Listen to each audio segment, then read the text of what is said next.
Alright, in this example, we would like to find the rectangular form of the tangent lines through the pole r equals cosine of 3 theta.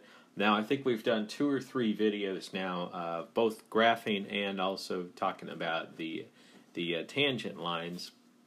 So, we already found the tangent lines in some of the other videos, and the polar form of those tangent lines are going to be theta equals pi over 6, theta equals pi over 2, and theta equals negative pi over 6, which would be the same thing as 11 pi over 6 or 5 pi over 6. They're all going to be the same.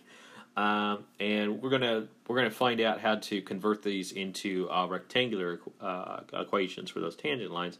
So the easiest one is theta equals pi over 2, and that's just going to be x equals 0 because it's right on the axis. So theta equals pi over 2 is just that, just the y-axis. So vertical line x equals 0, and so that's the easiest of the batch, x equals 0.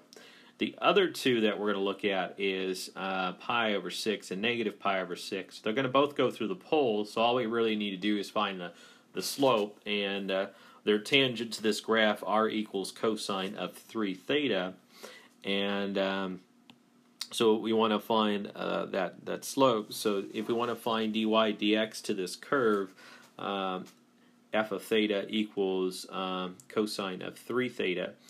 How we find dy dx is it's going to be f of theta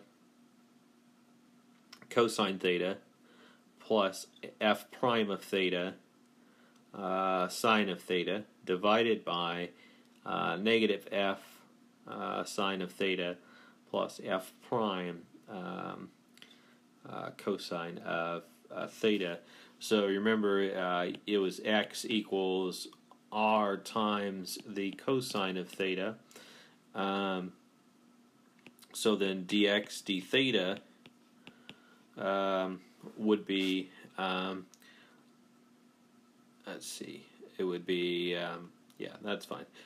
It would be r times negative sine of theta plus r prime cosine of theta.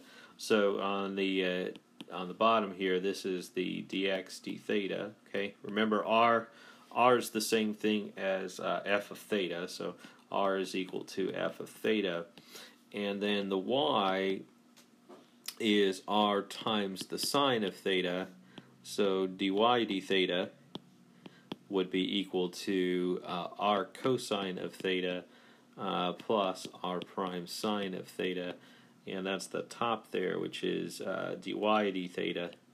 So we do have the same thing here for those derivatives, other than instead of having r's, we have the f prime. This is going to tell us the slope of the tangent line, and so I'll show you how to do it for pi over 6, and then if you can do it for pi over 6, you'll be able to do it for negative pi over 6. I'll tell you what it is for negative pi over 6.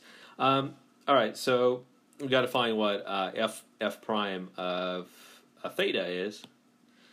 Maybe I didn't write it there. So f prime of theta is going to be negative 3 sine of 3 theta by the chain rule. All right, so dy dx is going to be cosine 3 theta, cosine theta, minus 3 sine 3 theta, sine theta, divided by negative cosine 3 theta, sine theta, minus 3 sine 3 theta, cosine theta. And so if we want to find the slope, we're going to plug in pi over 6.